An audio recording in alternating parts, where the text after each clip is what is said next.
Welcome to this course, Engineering Graphics and Design. Today we will look at certain aspects of sketching which end up in an engineering drawing. So, this is the last lecture of the first week, and in this we will look at from where we left off at visualization in the previous lecture, and now we will see how we get to an engineering drawing from a sketch. We will see some very basic aspects of making a drawing. I will briefly introduce the standards,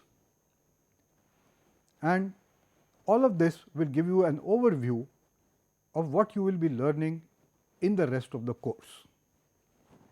So, in a way this is a very concise way of presenting to you what is the course plan. So, to go back, we started off with the idea of sketching, and we said that here we make a drawing either physically or with a physical model or with a solid model in a software, and this is largely an approximate concept that is there in our mind. It is not something that can be immediately taken for making it, because the person who will make it needs to know some information in a particular format or a particular style, and that is what starts the need for an engineering drawing. So, in an engineering drawing, we always express it on a drawing sheet, and this is drawn in a way which is what we will call and learn in this course as the introduction to the language of the engineer. And this is not the same thing as making a solid model in a software, it is something more than that. In many cases we can have that solid model, but from there we extract information and present it in such a way that we go ahead with what we call the language of the engineer. The next thing is, while we have made the drawing, we need to add some more information before somebody can take the drawing and start making it. So, you ultimately want to take the drawing and something physical word comes out of it. It does not just remain as a sketch or a drawing, it is a medium to make something. So, we add more details, we add more instructions to the drawing, we add more information, some do's and don'ts, and then we have reached a point where we are ready with a drawing which we can give it to somebody, an engineer or a skilled worker,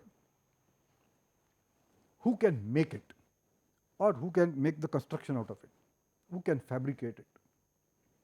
And that could be a mechanical part, could be a civil engineering structure, could be an electronic board, could be anything.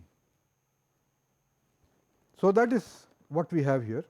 And finally, the last point I have on this slide is that drawings, once they are made, are not made for life. Some of these drawings will get used over many years, and as time progresses, the engineers who made the product will modify it. Maybe there were mistakes, there are improvements, there are new developments have taken place, so they modify that part.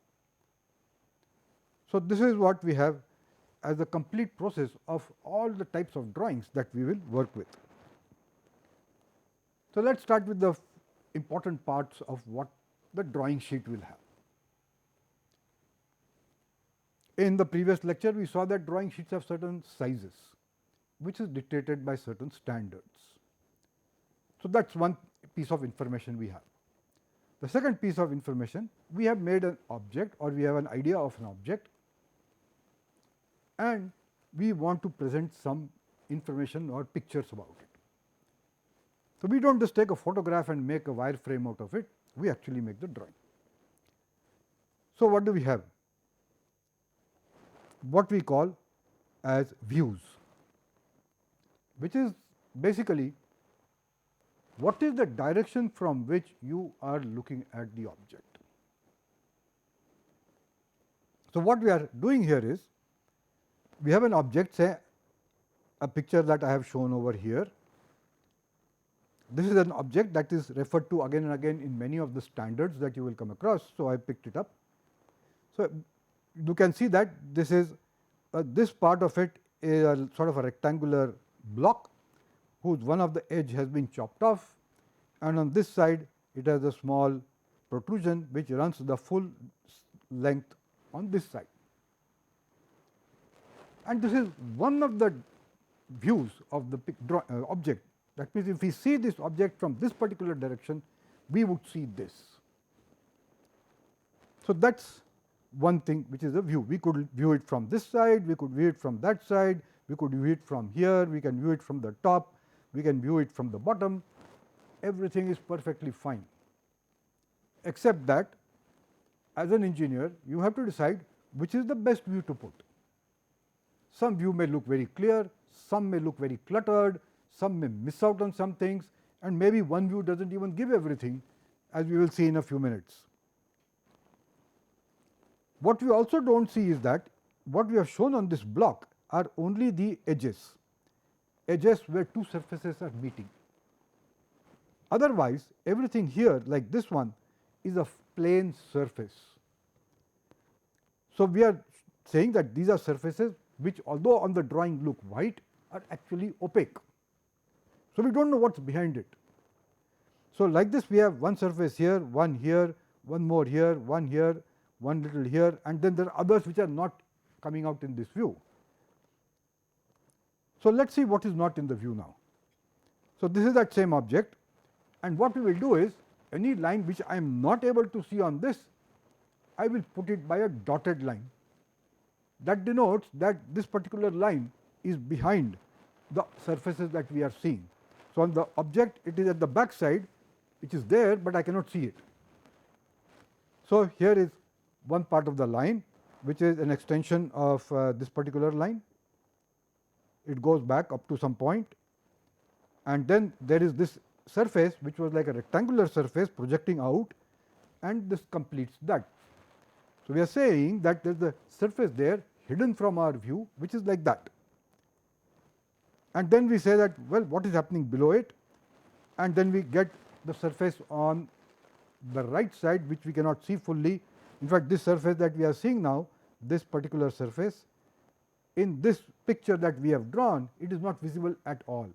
It is completely shrouded by this surface. Then there is a line from there to the edge of the top of the edge, and one line from the bottom edge which completes the object. So, if I draw all these lines together, you need to accept that dotted lines means something that I cannot see, which is behind it, and if I show all these lines, I can see the surface, I can conceive the object, but the picture has become lot more involved, and could be such object could be much more complicated than this, in which case there will be so many more lines that you actually start getting confused. So, we need a systematic way to make drawings simple, neat, and easily understandable.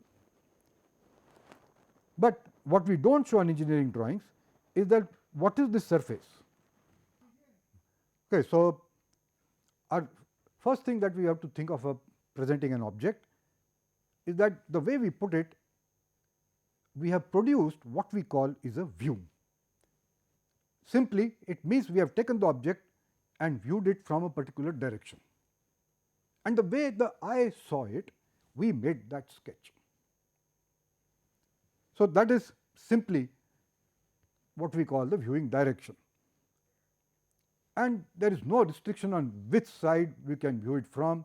We can view it from any side, top, bottom, left, right, at any other angle, everything is perfectly okay.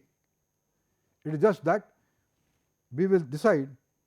So, what we are looking at is that we are going to present our object as a combination of views. So, the first technical term that has come out is the word view, and view means how does the object look like when we look at it. Now, there are infinite number of directions from which we can look at an object, and that would mean that we could present lots and lots of aspects of that picture. That could make too many drawings, that is not possible, and so we have to decide which is the best way to convey all the information about the object and have a small set of views, maybe 1, maybe 2, maybe 3, maybe more. What scale or proportion should we use? That is another issue. We will come back, we had seen it in our previous lecture. If the object, our drawing sheet size is fixed, if the object fits into it nicely, use that size. If it is too big, we have to present it on a lower scale. If it is too small, we have to enlarge it and present it. And finally, in engineering drawings, we do not show artwork, color, texture or finish. There might be notes added to it, but the drawing is always in black and white. In CAD drawings, we could have some more colors, but by and large, all drawings, irrespective of the type of drawing, is always black and white. So, let us take an example. Here is an object which I have taken from the Indian standard, which is referred to time and again. So, if you see the standard, you will see this object coming up in various contexts. It is basically a rectangular block whose one edge has been chopped off, and on the side one small little edge has been added. So, what you are seeing here is that this thing which is plain white is actually this surface which is opaque. We have not colored it, we have not shaded it, but it looks same as the sheet outside, but in this drawing everything that is enclosed in these lines is a surface, and in the view that we have drawn, this surface is opaque, which means that when we view this object from this direction, we do not know what is behind, something is hidden. And so, we do not have the full information about this object, although in this case we could assume that certain things are there and we can proceed to complete this object. And let us do it here. The same thing has been enlarged, and now let us say I want to show all the lines which I cannot see, and by lines I mean the edges wherever two surfaces are intersecting. So, basically all these lines that we are seeing here in this drawing are lines where, say, this surface and this surface is intersecting, I see this line. Between this and this region, this is flat. It may even be curved, and what sort of a geometrical curve it is, there will be no line in it though if it is a well defined curve. So, let us see now what are the hidden lines in this. So, that is the first thing. We say, well, this edge actually goes back all the way. So, that is the dotted line. Then we say that since this is a rectangular strip which we see from the top, it will have all these lines which completely tell you that there is this surface on the back side of this object. Then we complete the vertical face looking on the other side, and that completes that view. And then we say that, look, this is all part of this bigger object. So, there is a line that goes from this edge to the top and a line that connects the bottom right edge to the front left edge. So, you have this line there and this line there, and with that we have the complete object coming up. So, now we had full information about the object, there is no ambiguity, there is no guesswork left in this, but we have done it at the expense of making the drawing more complicated. We have added many more lines and things already are beginning to look a little confusing. And it could well be that engineering objects which are far more complicated than this one will get so cluttered that making the entire sketch or conveying the full information in one picture is just too much of a hassle. Our objective then is, how can we make simpler sketches which are clearly understandable, and if one view does not give all the views, maybe we will make two views which together can be combined to get the full object. So, what happens in a technical drawing? So, from a sketch we want to make what we call an engineering drawing or a technical drawing, and there are many issues we have to deal with, and the person who makes the drawing has to consider all these aspects with the view that not only the drawing complete, but somebody else whom you do not know, you will never meet, should unambiguously clearly understand what you have made. That is a fundamental requirement of engineering drawings. So, here are some of the issues that go into deciding how to make a drawing. So, first is of course, what sheet size should I use, what should be the scale on which I should show the object, what should be the proportion of different directions, sizes on different directions, how can I simplify the views, which should be my viewing direction, how many views should I give, one view is not giving all the information, can two views give it, do I need to give three views? We also have to understand that when we give views, that is where we specify all dimensions. And when we are saying views, we have to clearly and completely specify what are the geometrical features. It is cylindrical, it is spherical, it is something else, it is a flat surface, whatever that may be. That is all that goes in to make a complete engineering drawing. And our objective in making drawings is, first, our drawing should look clear, it should look neat, it should be nice. And of course, we are presuming the drawing should be legible. It should not be too light, should not be too dark, it should not be too cluttered. For example, if you made a drawing, but the photocopying process made the lines very hazy, you can say I made the drawing, I photocopied it, but it has lost its goodness. So, these are very qualitative characteristics of every drawing. It should be clear, neat and nice. Very simple to say, takes a lot of effort to make it that way.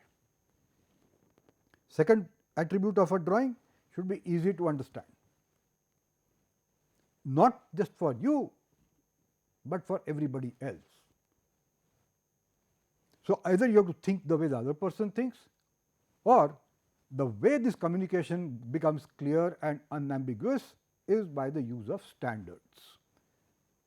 So, the person who makes a drawing follows certain standards, and the person who is reading the drawing follows the same set of standards, there will be no confusion. The next is what we call geometrical product specification. Our objective of making an engineering drawing is to convey the geometry of a product, component, and specification gives you all the values like the size, the curvature, all of that. So, GPS in this context is what we are looking at. The next attribute of all engineering drawings is that engineering drawings have to be 100% correct. Almost correct drawing, not acceptable. Just a mistake, just something missing, not acceptable. If a drawing has ambiguities, the person who is making the drawing will not proceed with making the drawing. That person is not supposed to decide what is correct, what is not correct. The drawing will come back to the person who made the drawing, that you clear it up. There should be no under specification. For example, if I have to give dimensions, some dimension if it is missing that completes the drawing cannot be made. No over specification. There is no need to give the information over and over again, it could actually lead to conflict. So, all the information required to make the drawing complete has to be there, nothing less, nothing more, and everything should be correct. That is another attribute. And Lastly, remember, a drawing is made for reading by somebody else, not by you. So, others should understand the drawing exactly the way you want them to understand it, and vice versa. If you are using a drawing to make something, you must know exactly what the drawing contains without knowing who has sent it to you, and there should be no ambiguities, no mistakes, and very clear, concise interpretation. This is where this last aspect, standards, this comes in very, very important. All engineering drawings are made to certain standards. As I mentioned in the previous lecture, there are Indian standards. Drawings go all over the world, so there will be international standards, and Indian standards are harmonized with international standards, so that a drawing made in India can be read exactly, unambiguously anywhere in the world, and vice versa. So, all throughout this course, whatever we are learning, we will go as per standards. Standards are not hard cast, they also give us a lot of flexibility, but tell you how to get that flexibility in an unambiguous way, so that other persons can interpret it.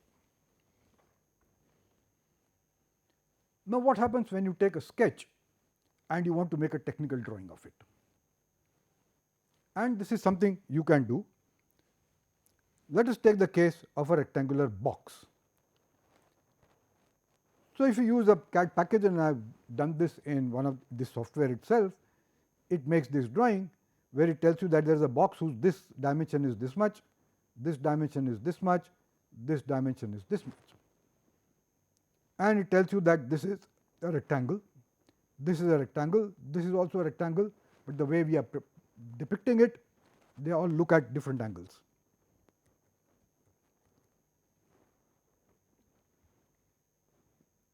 So, this is a rectangular box, all angles are 90 degrees. This is an idealization of a box. But now, if I take a box and see it from different distances and different directions, the box does not look like this.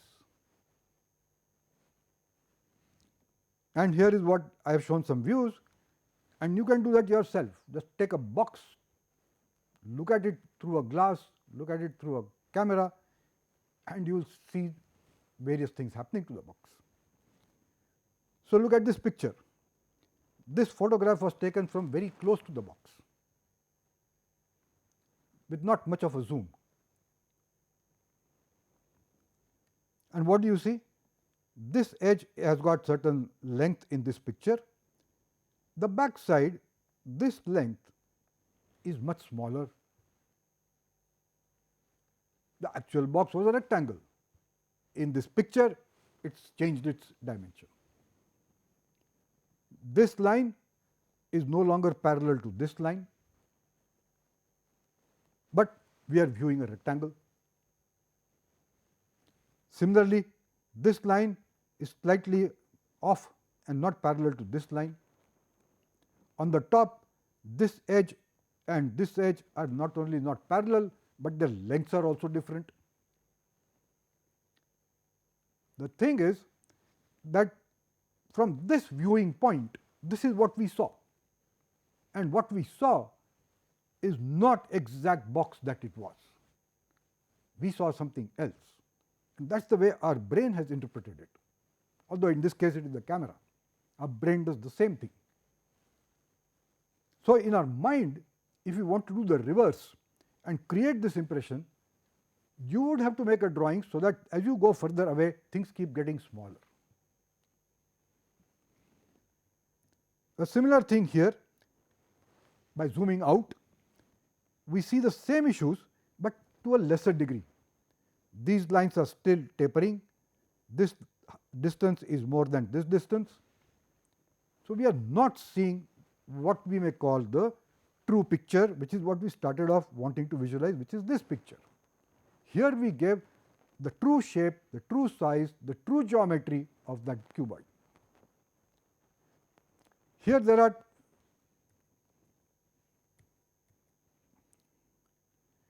are different views. So, what I have done here is go far away from the box. So, I went to the other end of the room and said, well, let us see now what happens, and from there if you take a photograph and trim it, this is what I see. The object has become smaller, the whole picture was much bigger and I have trimmed it.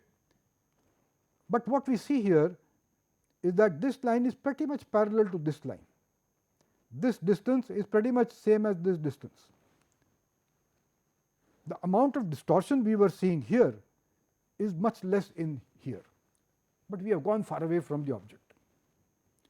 And from that far away distance, if I zoom in up using the camera, the eye cannot zoom in, but a lens or a camera can do that.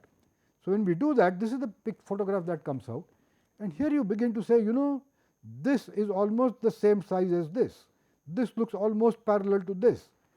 This looks almost parallel to this, and they are the same size. Even the top begins to look like it's almost a perfect rectangular viewed in a certain direction. So, what we have done is this picture begins to look more and more like this picture, which we called in the first place as the true picture or the true view. So, these are issues that are coming up in the drawing.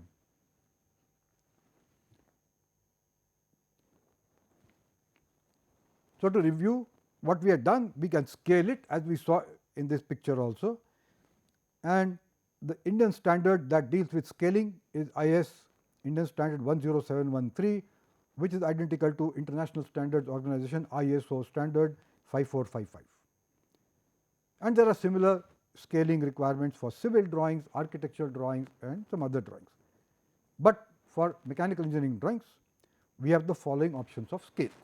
Theoretically, we can have any scale, but the simplest one is scale 1:1. That means, on the picture we show every dimension exactly the way the real object is, and this is a true view. If we looked at the earlier slide, the tapering view is not used. It is good for visualizing, but is not good for engineering drawing. Then we can do scale down, which is reduction, and here we can use 1:2, 1:5, 1:10, 1:20. So, it goes in this ratio 2, 5, 10, 20, 50, 100 like that. So, we do not have the option of scaling down by 1:3, not done. There are some more ratios available for civil and architectural drawings, but you do not have an infinite number of ratios at which you can make an engineering drawing. Certain numbers are specified. When you want to blow up an object, enlargement, we scale up, and again we have these ratios.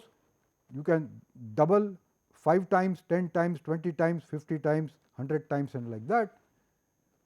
And different types of microscopy produce pictures which are denoted by x200, x500 and so on.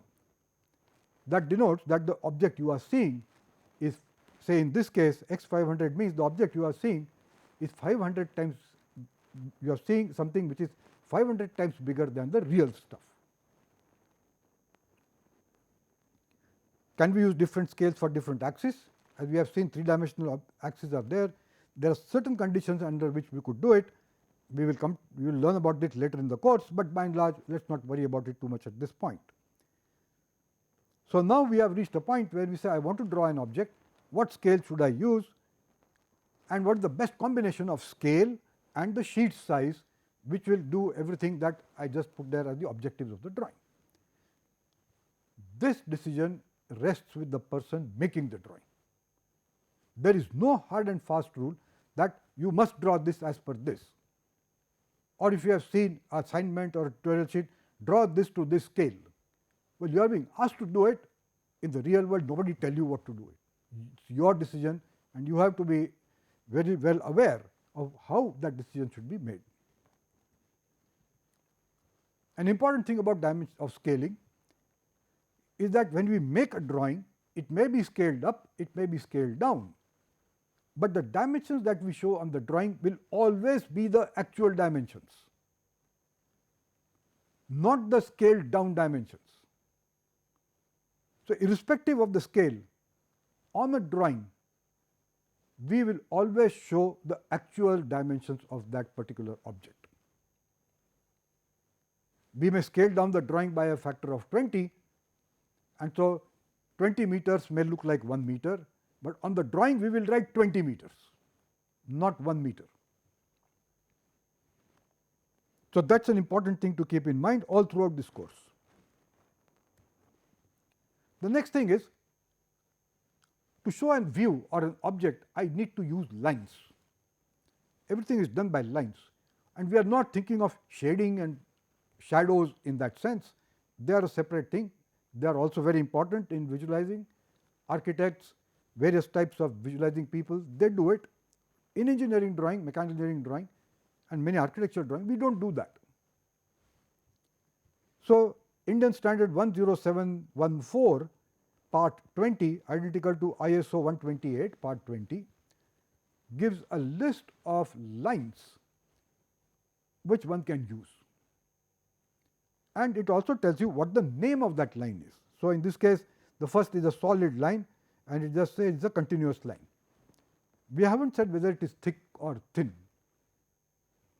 but those are again variants within that. Then you could have a dotted line, a dashed line, then a dashed and a spaced line. Then you go down, you have a dotted line here. You have a line which is dotted and with a dash. So, like this you have a whole variety of lines which can be used, and as you go through the examples, each one of them actually maps to a particular meaning. Then here it says that you can even use these type of lines. This looks like a spring, this is a zigzag, this is just a freehand line. And then we can use double lines of different types, or you can use double lines with thick dash in between them. Then there are lines on which you can put this type of symbols. You can put L, you can put this, you can show this, which tells you that this is a long piece which has been broken down.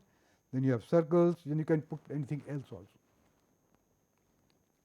So, there is flexibility in this, but they all have a certain expected interpretation. And examples of lines on mechanical drawings are given in this standard IS 10714 part 24, and it says number 01.1 continuous narrow line, and within that there are various things for which this line can be used. 17 things which can be used to denote with a continuous thin line. Dimension lines, extension lines, you will learn all this as we go in the course, and it could be even this type of a line, then zigzag line which is still a thin line, and then there are lines which are continuous wide line. So, that means this is thicker. What all it can denote, what does a dashed line denote, what does a long dashed line denote, what dash and dotted line denote. So, like this there are many examples. As we go along in the course, we will use many of these. Then there are some more examples given here of objects to show how those lines come and what type of a line would be there. So, like in this case, this is a rectangular part with a hole in it. It has got these lines there, it has got these lines, and it has got this thing which is what is called here as a dimension line. Same thing here, this is a dimension line, and so this is line type 01.1, a thin continuous line. So, like this there are many things there. This is what is called hatching, and this is what is called a visible outline. So, this is a typical, say, a bulb which has got this glass envelope, and what this line shows, a continuous line, a thick continuous line, is that this is the outline of the object. And that is what I had shown in that first example that I gave a few slides back. The object lines were shown, the outlines were shown by a thick continuous line. More examples are there, and we will see this later on. I will just show you that there are so many type of objects that are there, and where each one of those lines comes into application. As you go along in this course, we will come back to this. One I have already introduced is a hidden line, a line which is not seen. So, in that same object that we had, if we viewed from the top, this edge and this edge were hidden. So, they are showing as dotted lines. We now come to another aspect of showing a object, and this is what is called as a projection. Three broad classifications are there. The first one is central projection. Second one is a set of projections called axonometric projections, and the third one is orthographic projections. And it is not that there is only one view that you are giving. We could give multiple views using this or this type of projection. So, let us very quickly go through what these three things tell us, so that you get an idea as to what is it that is the big picture in making drawings, and the course which subset of these we will be making. The first one is central projection, and here we have 1 point projection, 2 point projection and 3 point projection. All of the details are given in IS 15021-4, which is ISO 5456-4. So, we are reiterating again and again that whatever you learn in an engineering drawing course, you must know that it is coming from a certain standard. So, we get what we call perspective projection and parallel projection, and here are some examples of that. So, what we are saying here is that this is the object, we are seeing the object from this point, and we could say put between the us and the object, we can put a sheet of glass which could be this one, and then we say I will keep seeing it with my head stationary, and I will sketch the outline of the object on this screen, which is say a glass.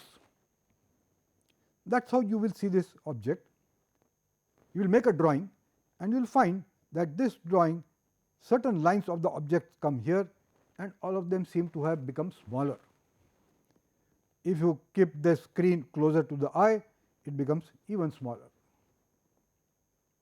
If you put the screen at the back, you will see and draw there, you will see a much bigger thing.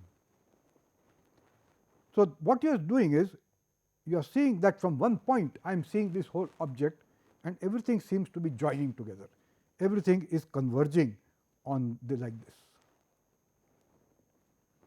That is called a 1 point projection, 1 point perspective or 1 point central projection. Here are examples from buildings and architecture. So, here is a 1 point projection of say a lecture room. So, when you have cut out one wall and then you are looking at it, as you see further down, the benches get converging. The roof ceiling is also getting converged. The blackboard looks like it has converged. The floor is getting narrower as it goes deeper. So, that is a single point projection of this. On the opposite thing is, you can go outside and say, well, what does it look like? And you can see, looking from the outside, this is the door, and as you see what is inside, things look smaller and smaller inside.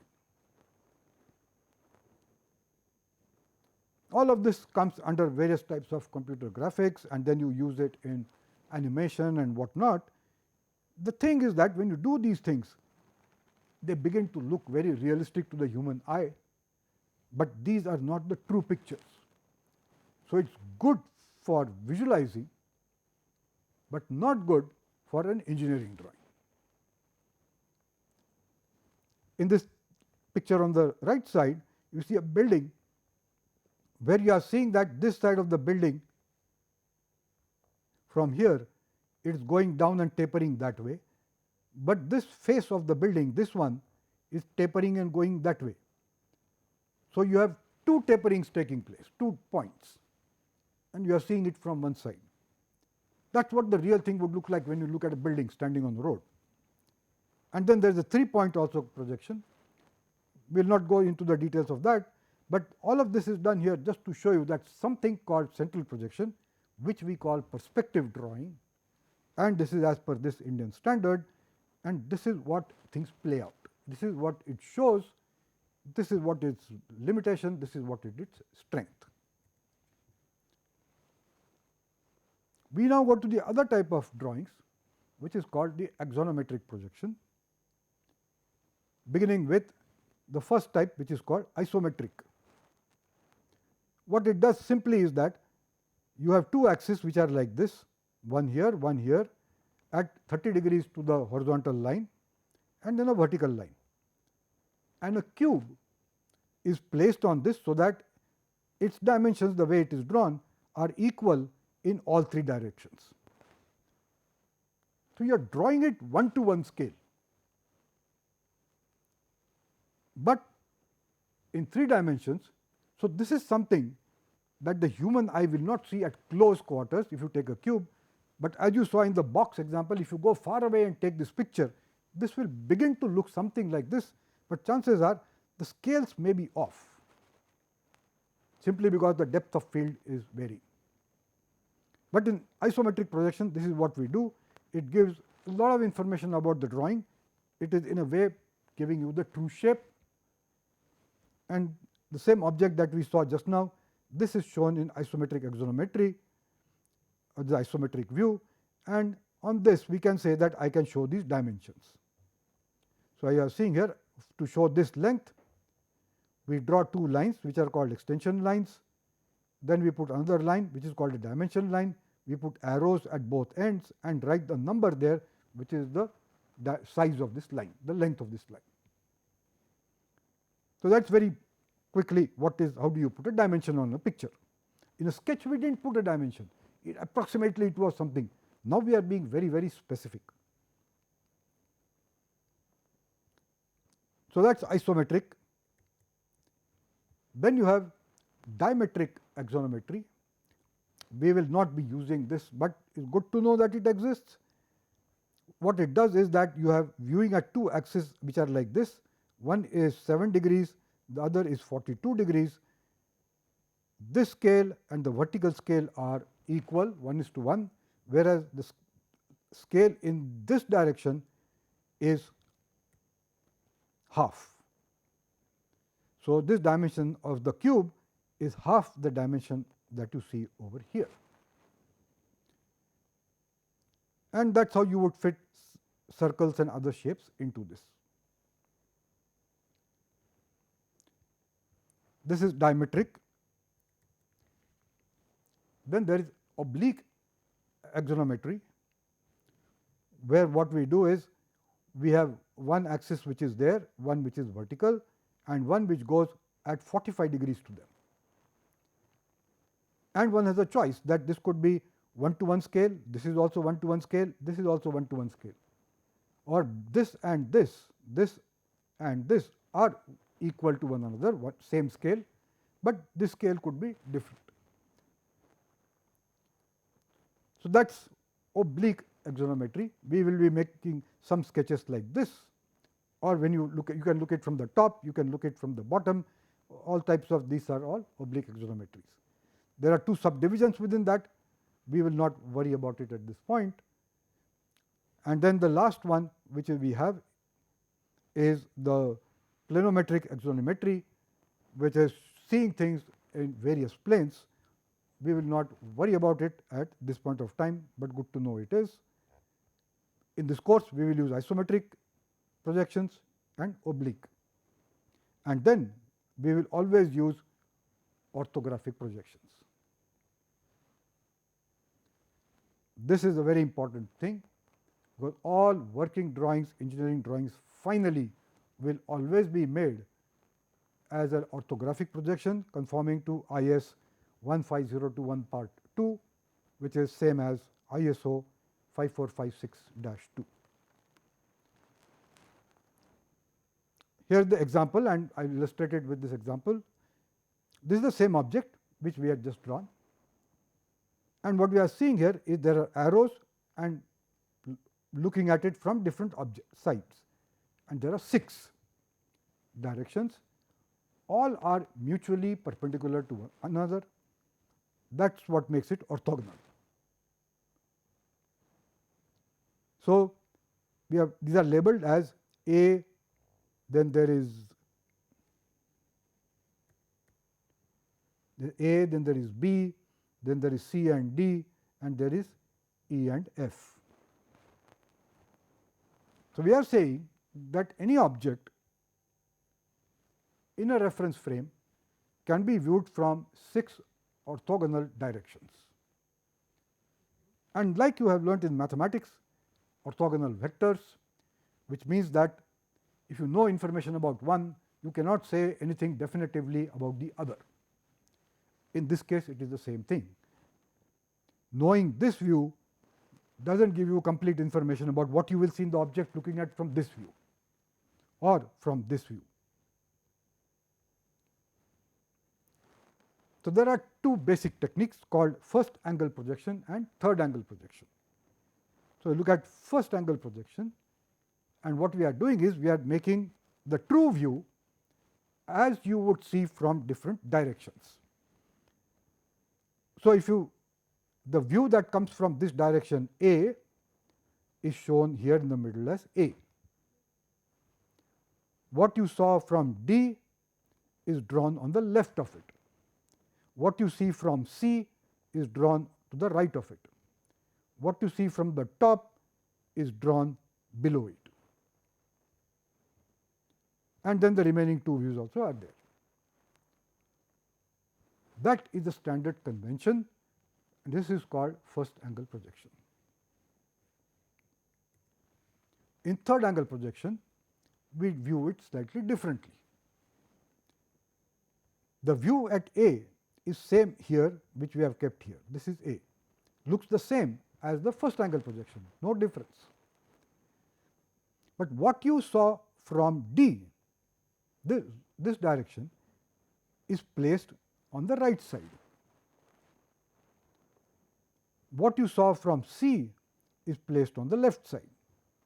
So, what you see from the right side is placed on the right, what you saw from the left side, it is placed on the left, what you saw from the top is placed on the top, what you saw from the bottom is placed on the bottom. That is third angle projection. Another way that the symbol that we use on showing on drawings is how you view the frustum of a cone, and the pictures of that are shown here. In first angle projection, we put these two pictures together. There are two views. So, this view comes by looking at it from the front direction, which is this. So, this circle shows completely, the back circle also shows completely. So, two circles. When what you see from the right is what you draw on the left. So, what you saw from the right was that the larger diameter is here, smaller diameter is here, and it looks like a cone. So, this symbol is the international symbol which tells you that the drawing is in first angle projection. Nobody will write first angle projection, they will only make this sketch, and it means this, it means this is how the views have been placed. For third angle projection, we put the first view over there, but what we saw from the right we have drawn on the right. So, this two pictures put together as a single composite picture convey the information on the drawing. This drawing is everything in third angle projection. So, nobody will write on any drawing first angle or third angle. Just looking at these, we should know how to read the drawing. There is no ambiguity once we know what projection angle is used. Globally, corporations everywhere, designers, both projections are used in equal measure. So, as someone who is making drawings, we have to be familiar with making drawings in first angle, making drawings in third angle, and interpreting others' drawings the way they have made it, first or third angle. So, that is another important thing, and orthographic projection means I am seeing the object from a very far distance, there is no distortion in the geometrical shape, I see it exactly as it is, and I draw it as it is and put all the dimensions on these drawings. We do not put dimensions on any of the others. which is your oblique views or the perspective views. All dimensions of drawings are always put on orthographic projections. Another important thing is axis of symmetry. And what happens here is that just by looking at this is not enough to say that this is symmetric, or that this has an axis of symmetry, or there is some symmetrical feature in this drawing, or these curves have some other symmetric features. So, what we do is we have a circle, and to show that this is a circular feature, we draw a line like this.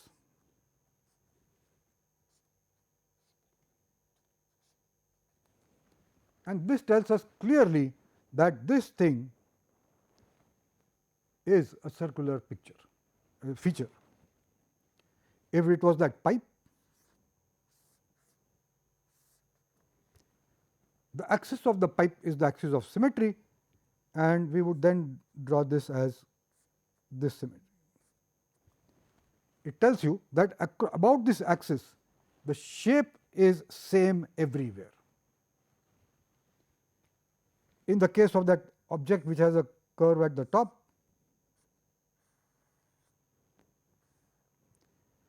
this particular feature from here to here, this is a semicircle. So, only this much symmetry is there about this line, which is normal to the paper, and on this view we will show it as this, to tell you that from here to there this is like a semicircle. And this could be a piece of cloth which has been cut in this way, or it could be any other object which has thickness as well.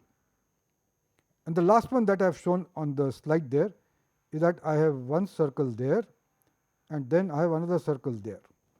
They meet here, so that the tangents are the same. But what has happened is, the center of this curve, assuming that it is same normal to the plane of the paper, this center lies here, which we show by a small cross, whereas the circle of this lines to somewhere over there, and we show this by a cross there. So, the curvature of this is this much, the curvature of this is this much, and here they are going smoothly, hence the centers lie on the same line. But that need not have been the case. This could have been like this could have been like this, in which case this tangent and this tangent are not necessarily the same. So, that is the important thing here. What we are showing is this line, axis of symmetry,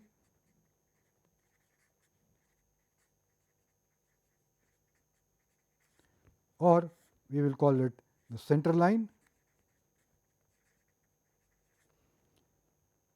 and without the center line we cannot say anything about the shape.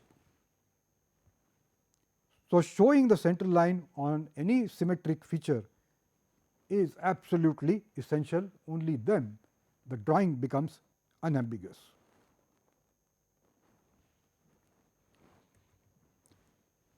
The next thing that a drawing has is lettering.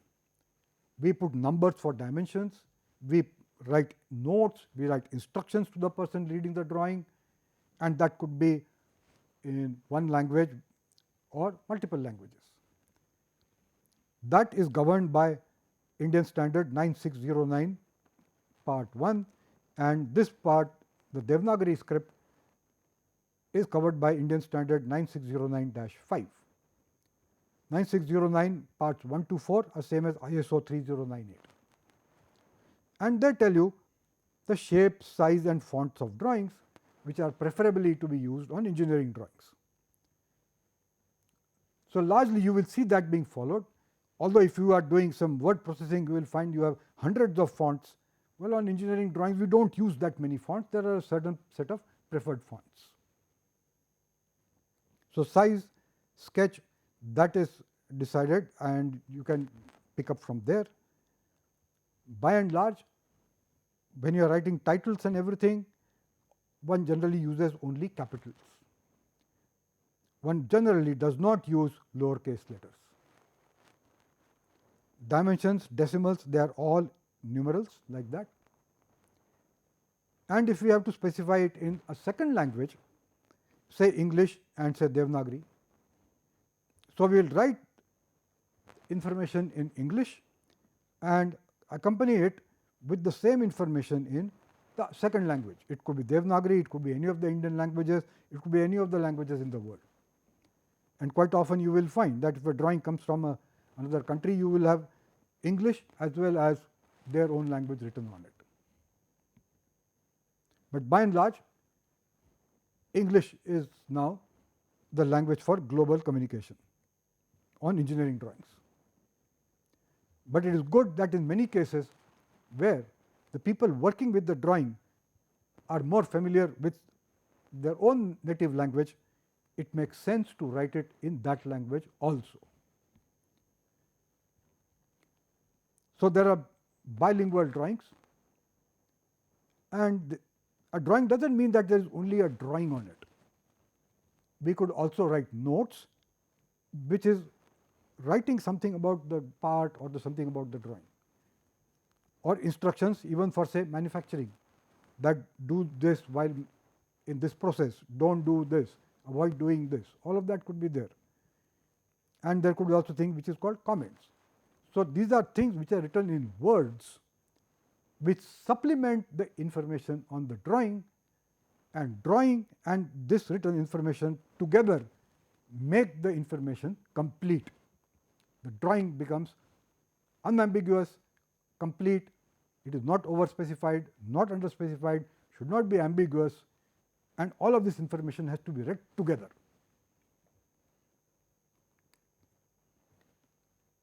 So, we will end on that I have introduced some basic things that we will learn in this course, which is that we have a sheet, how you will make a drawing, what are the basic techniques by which we will show the picture of a drawing, the object, visualizing it, and recognize that all of this derives from very basic fundamental principles that you would have learnt in optics in a physics course. We have seen how we can get shapes from a real object. We saw that the real way of looking at things distorts the view. We also learned that for engineers, for construction, for making, for fabrication, for manufacturing, we have to give the true view. It may be to a lower scale, it may be to a larger scale, but the geometry, the dimensions have to be preserved the way the real thing has to be made. We saw what are the basic building blocks of shapes and objects in 1, 2 and 3 dimensions. We will learn about all of these in detail in the course. Week by week we will keep looking at different aspects, and the next step now is that you can practice some of these in the first assignment that will come up. Remember, in visualization, practice means everything. You have to have a lot of practice. On that note, we will conclude this lecture, where we have seen, starting with the first lecture of why we need to visualize. Now we are seeing how do I do it, and then having visualized, we are now seeing how do I present it as an engineer's language. Thank you.